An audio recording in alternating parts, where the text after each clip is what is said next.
Ms. Finkenauer. Thank you, Madam Chair, and thank you so much for our witnesses here today and taking the time out of your schedules to be here. It means a lot. You know, when I came to Congress, I knew that the new tax law didn't deliver the way that it should have for hardworking Iowans.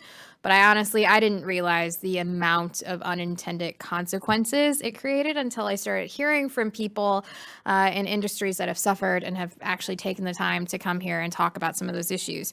An error in the tax bill that makes it harder for Iowa's local restaurants and Main Street stores to invest in renovations and improvements to their storefronts, just to name one of them. The tax bill no longer allowed our workers to deduct the cost of basic things associated with their jobs, like uniforms or travel. And then some small businesses, specifically pass-through entities, may qualify for a new 20% deduction, but I've learned that the rules are so complicated for some that businesses aren't able to take advantage of it. On top of that, this deduction expires in 2025, giving business owners absolutely no certainty. Iowa's rural electrical cooperatives are among those hurt by the unintended consequences and have come to visit.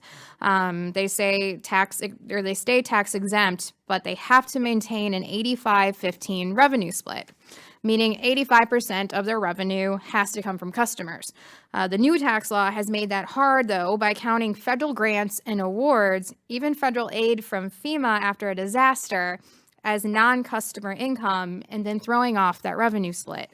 I'm co-sponsor of several bills to fix these types of errors, but issues like these are exactly why we need a bipartisan approach when it comes to tax reform.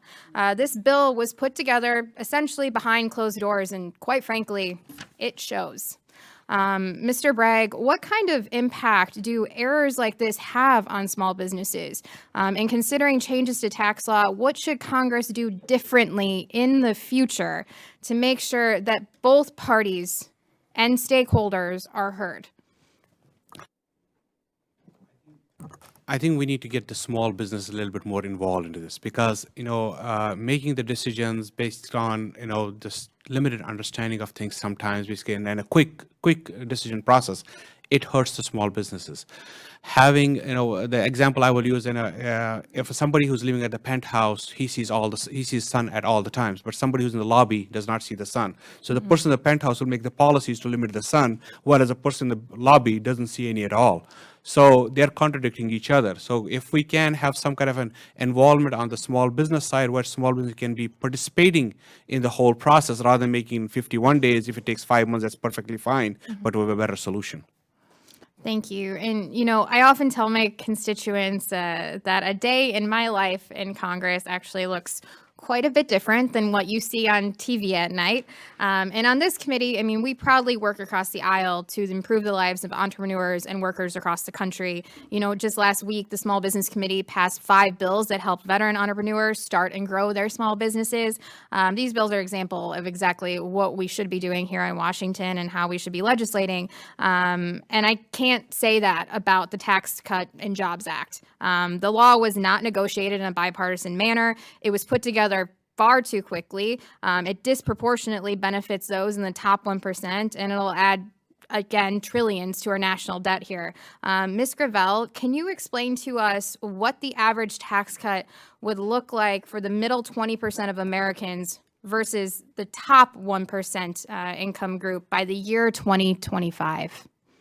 I'm not sure that I have those numbers right in front of me, but it's a very, a very small fraction of the taxes. For most people who weren't itemizing, they actually gained very little because even though there's a bigger standard deduction, it was offset by the loss of the personal exemption. So all of that pretty much washes out. So you're talking about a very, very small tax cut for those people.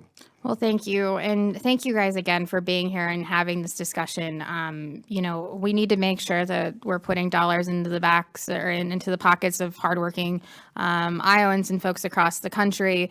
But these types of things should be done with, again, our middle class in mind. And what we've seen here, I was disappointed with the last few years and hope that we can have better discussions moving forward. And again, thank you so much for your time and your expertise being here.